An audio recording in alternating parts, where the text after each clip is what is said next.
a prince, a president, and a predator. The British monarchy has always been built on a foundation of secrecy and carefully managed diplomacy. But as of this week, in February 2026, the release of over 3 million documents from the Epstein Files has exposed a betrayal so profound it has left Buckingham Palace in a state of total paralysis. We aren't just talking about social meetings or misguided friendships anymore. We are talking about the UAE Betrayal, a series of high-level secret trade deals and diplomatic maneuvers that prove Andrew Mountbatten-Windsor was essentially using his taxpayer-funded role as a trade envoy to act as a lobbyist for a convicted sex offender. Today, we are breaking down the newly leaked 2010 emails that prove Andrew was selling access to the crown while the world was looking the other way. To understand the gravity of this scandal, we have to go back to November 2010. At the time, Prince Andrew was serving as the UK's special representative for international trade and investment.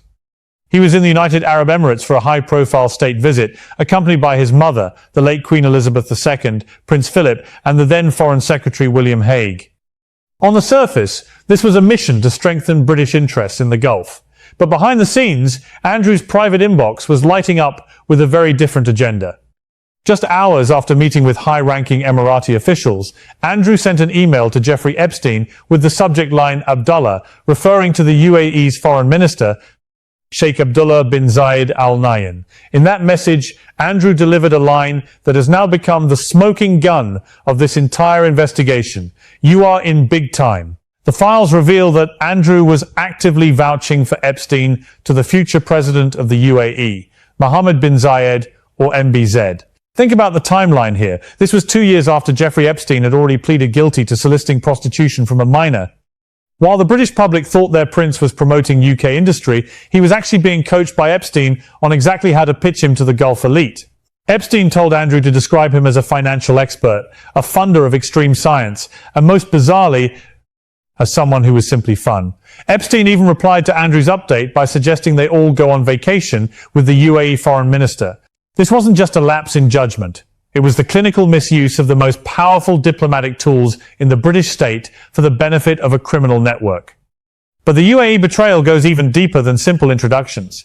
The 2026 document dump includes emails from May 2010, where Andrew appeared to be discussing how to circumvent the very rules that were supposed to govern his conduct.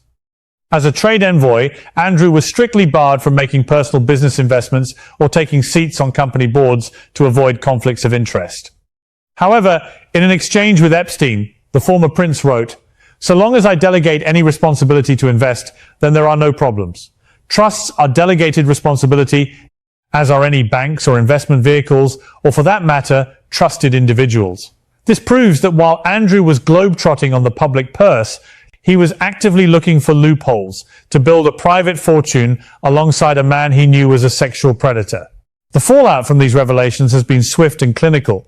King Charles and Prince William have reportedly formed a united front to ensure that the York brand is permanently erased from the House of Windsor.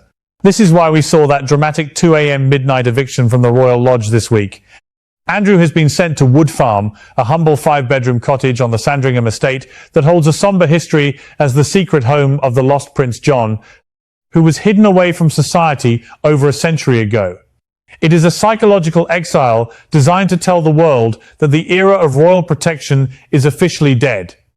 And for the first time in 30 years, Andrew is facing this storm without the person who protected him the most. Sarah Ferguson has reportedly moved into her own independent residence, finally falling on her sword after the files revealed her own emails to Epstein, where she called him the brother she always wished for. The York family has collapsed under the weight of 3 million pages of evidence, and with the US Department of Justice now issuing a formal ultimatum for Andrew's testimony, there is nowhere left to hide. The question for the monarchy now is one of survival. Some analysts believe Epstein's network wasn't just about abuse, but about compromat, using collected secrets as currency for geopolitical leverage. Did Andrew's activities in the UAE compromise British foreign policy? Did the palace know about these secret trade deals for 15 years? But I want to hear your thoughts. Is King Charles doing the right thing by banishing his brother to a farmhouse?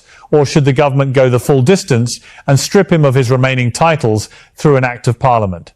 And what do you make of this UAE connection? Is this the biggest betrayal of taxpayer trust we've ever seen? Drop your thoughts in the comments below. This is a story that is changing the history of the British Crown in real time.